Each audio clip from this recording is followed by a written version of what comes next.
Hello and welcome to Off Track. My name is Jonathan Abbott and today I'm talking to Mark Gilbank. Mark, thank you ever so much for doing this. No worries. 2019 season, decent, good. Liam's coming on. It's been a good year.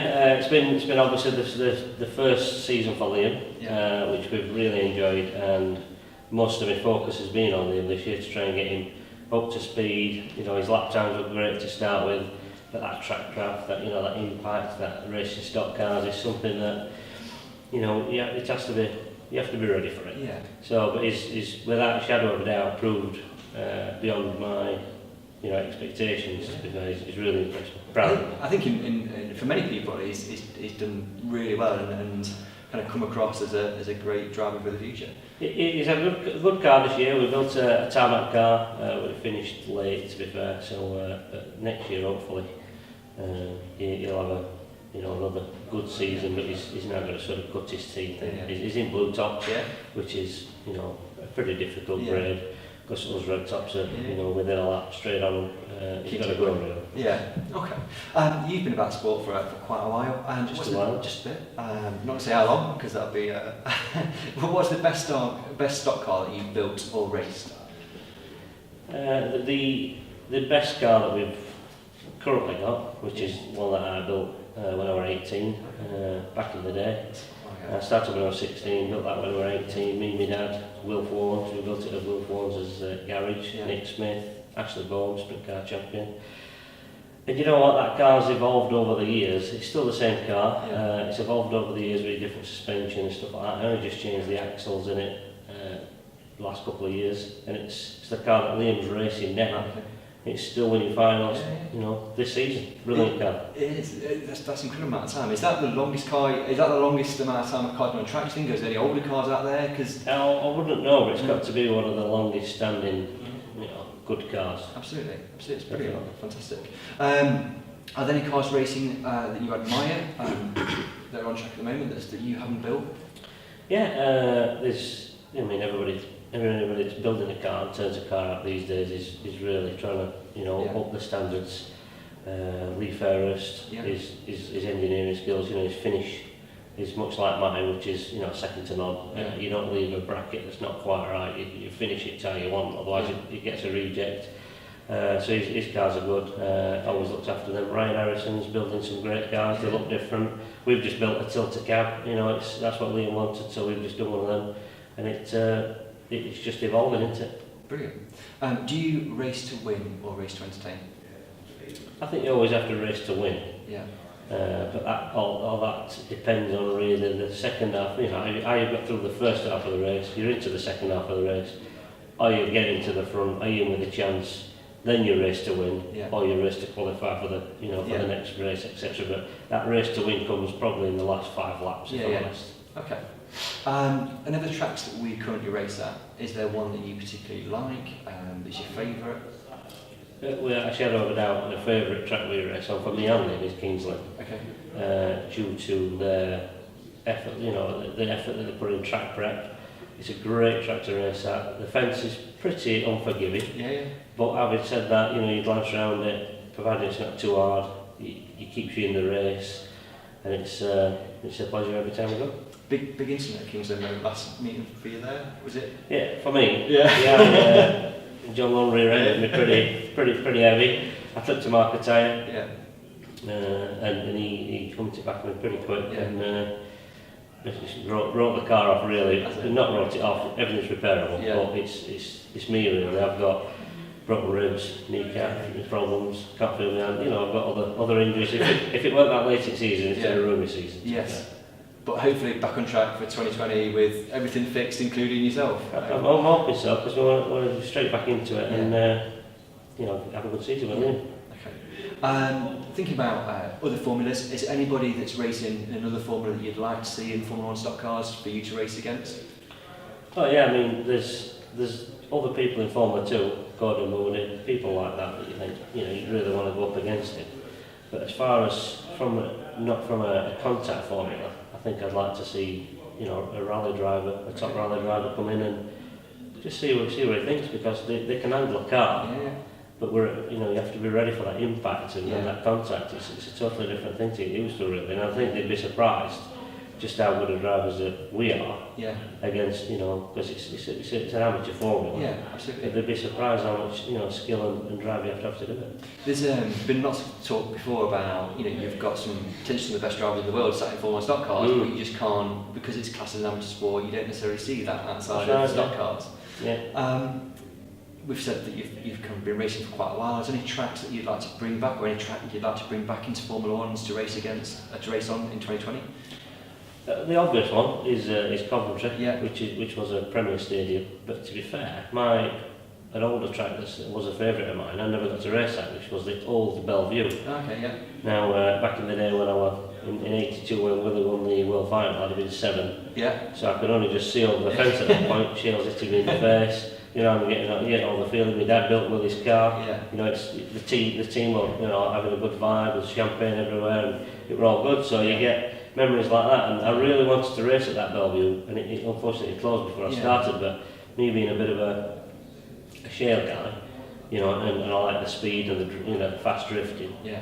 That sort of track would have been suited dead for me, I think. Brilliant. Okay. And who's the hardest driver that you've raced against? Overall, I think anybody that's top 10 is quite a difficult one. What do you mean by hard? Like, in terms of most aggressive, most likely going to stick in the fence at any given time? That's any of us, really. Right, okay. But if I had to single it out to, not because of his aggression, but over my racing career, sort of, you know, young Frankie Jr. has been the most competitive and the hardest to beat on every season sort of basis. But, you know, Andy Smith, Frankie Wayman, I've raced against them all. Yeah. But over my racing career, it seems to have been the longest and I've enjoyed it. I've enjoyed racing with him and hopefully carry on. Yeah, absolutely. In the close season, what do you do on a Saturday night? Well, the close season is all about, you know, either building new cars or prepping your cars, repairing your cars, rebuilding engines, getting your spares ready. So really, Saturday's taken up with. I do obviously start working on a Saturday in the off season because it's just not available in the season. Self-employed, that's that does help. And then, but that does obviously you work a little bit later and then come home, have a family meal, get a chance to sit down. You never get. No, absolutely. And sort of make up for all that times that you're missing. That's really what we're trying to do. Yeah. All right, any day really in off season. Yeah. You need like a bit of time just to kind of like not have stock cars so much in your life, I suppose, don't you? It never stops. No. It takes over your life. If you were stranded on a desert island and you could take 3 Formula 1 drivers to live with you, who would you take? First of all, I don't want stranded on an island. Okay. Let's just say you had to be. Well, that would be. Well, I'm thinking Mark Sargent. Yeah. He's like a bit of a Tarzan type of guy. Okay. Mark Atkins, because he makes me laugh. We've got to have some entertainment. Yeah. And then we'll go with Nigel Green. Yeah. Because we need him to start fires by taking his glasses off. Okay. And being able to get fires going. I like that. So we've got a bit, I like that. You've gone practical. Brilliant. Have you ever been to John Nunn's house? Yes, I have. Have you? Many times? A couple of times, I think. I can remember one. Went over to Young Franks for something and popped across relative at Lundy's farm to pick some parts up. Do you know what? It's that long ago, I can't really remember. But I just remember it's just a farm. He obviously works very hard. And he doesn't do as much car prep as me. And I sometimes do wonder just how he got to where he's got to be fair. Because I put the hours in.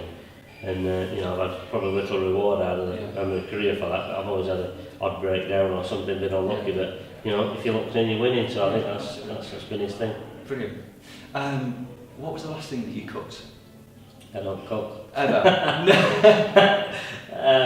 If it's anything, I do a bit of a mean breakfast sometimes when we're on holiday. Yeah. That's not a... That's kind of your limitation. I could do a cooked breakfast. I don't need to. I really need to cook. I'll just come for me. Brilliant. Do you have a favourite singer or a band? Not particularly into music, but obviously with my age and stuff, it's a bit of Queen, bit of Meat Loaf, that sort of thing. But I don't particularly. So you have anything in the garage in the workshop when you got? Just radio, grinders music. Which country would you like to visit that you've never been to before? Austria, Switzerland, places like that. Do you like a bit of snow? We've not been on that many snow holidays, but I think I do like it. I like that sort of setting, I like that scenery. So You have to be nice, set it on to. Great, yeah. Yeah, looking at the scenery. Yeah. I like that. You've got to fight them. You've got to fight one of them, a lion or a shark. Which one are you going to fight? That would be a... You've got to stay on land. Because if you go in water, you've known that. And it's going to be a lion, but I don't think I'd ever beat it unless it were a cub. Okay, yeah. Yeah, it's definitely not a baby lion. We're talking full-grown male lion. Oh, none, but right. I'm going to go a lion. Could you survive in the wilderness for a month? No. No? No chance. How long would you give yourself? I don't know, mate. I'm just not prepared for any of that. I'm too used to everything that's been, done for you, and it's easy, isn't it? Yeah. So that's not for me, that. Do you think aliens exist? I watch plenty of films, but I don't think so. You don't think so? So you've done all the research and all the films, and you're like, no, we don't exist. I don't think so. Okay. And what annoying habit do you have? Working on stock cars too late. Okay. It could be quite annoying for some people. Do you get told off? She's alright. She understands. She's part of the team. So other than that, I bite my fingernails. That's probably annoying to somebody, but not me. But Nothing major. No, I don't think so. Okay. Biggest fear or weirdest fear? I don't like giant spiders. Giant spider. Okay. So you're not going to I'm a celebrity then, no? No. Okay. If you could have one superpower, what would it be? To be able to see future. Oh, okay. What would you do with that? Anything. It's endless, isn't it? It is. I mean, I could see how this interview went. You could. Lottery numbers. Yeah. You name it. See the future. It's got to be the best one. Okay, I like that superpower. Do you have a useless talent? Not really, other than I can wobble my ears. Really? That's I've never known anybody wobble their ears. But it's useless, I suppose. Okay, it's very... but it's a great party trick, maybe. Yeah, but it's not really very effective. It's just, I don't know why. It's just pretty useless, but there you go. Do you sing in the shower? No. Okay. I leave that to Charlotte, my daughter. Okay. Is she a good singer? Yeah, very good. There you go. Do you have any pre-race rituals or superstitions? Back in the day, when I was learning, I used to have favourite boxer shorts, etc. Okay. Whatever you think's bringing you luck at that time. As things have moved on, I've realised that it's either happening or not. Right. So I really know. Okay. What was the last gift you gave somebody? I have no idea. I'm always giving something to somebody. Charlotte all the time. She's been number one as far as kids and stuff. Liam's always getting stock cars and stuff. I'm going to look after Charlotte. Yeah. You just keep on giving. You just keep on giving. Who makes you laugh? Again, it's kids. I'm a family man. Yeah. So kids make me laugh. And Mark Atkins, he's a funny guy. Okay, that's twice you've said he's funny. He is funny. Is he paying you for that? No, he's very funny. When did you last cry? Well, that's a toughie. Because that's not something that really happens to me, other than maybe it'll be my mum's funeral. Okay. My mum passed away, well, probably not funeral actually, probably a couple of days before. Yeah. Lost my mum a few years ago, that sort of sent me to the bottom where I could be, and it took me a long time to get back up, to be fair. It's absolutely scary. I didn't enjoy life after that for a while. No, I don't think there's anything worse than losing your parents or, it's just awful. What do you consider your greatest achievement in life to be? It's got to be the kids, behind them all the way, because they're both bright, good-looking kids. Liam's left school, he's in the business with me. We started a business this year. He's well-mannered, he drives well, he's a good driver, and whatever he applies himself to, he does it well. And Charlotte's the same, she's doing great at school. And, sky's the limit for him really, but hopefully they'll make something of it. I've tried my best for them. Yeah, you've come across that too as a super proud dad, do you know what I mean? It is, if you're that way out, it is the... No matter what else is happening, no matter what you've drove and what you've done, really, when you think about it, that's the one for me. Brilliant. Do you have any regrets, or do you have a biggest regret? Don't live in regret, not have any. Okay. Is that just other than not winning the lottery? Is that your kind of mantra? I don't have any. Okay. Describe yourself in 3 words. Dedicated, hard-working, family man. Perfect. I'm going to do a quick fire round. Sun or snow? Snow. Choose. Coffee or tea? Tea. Shale or tarmac? Shale. Brown sauce or tomato ketchup? Tomato ketchup. Burger or hot dog? It's about to get you hard dog. Andy Smith or Rob Speak? Yeah. No. Rob Speak for a booking. Andy Smith, whatever. Leave or remain? Of. Europe. Yeah. Leave. Okay. Mark, I'm so pleased talking to you. Thank No you very problem. much. Thank you. Thank you. Cheers.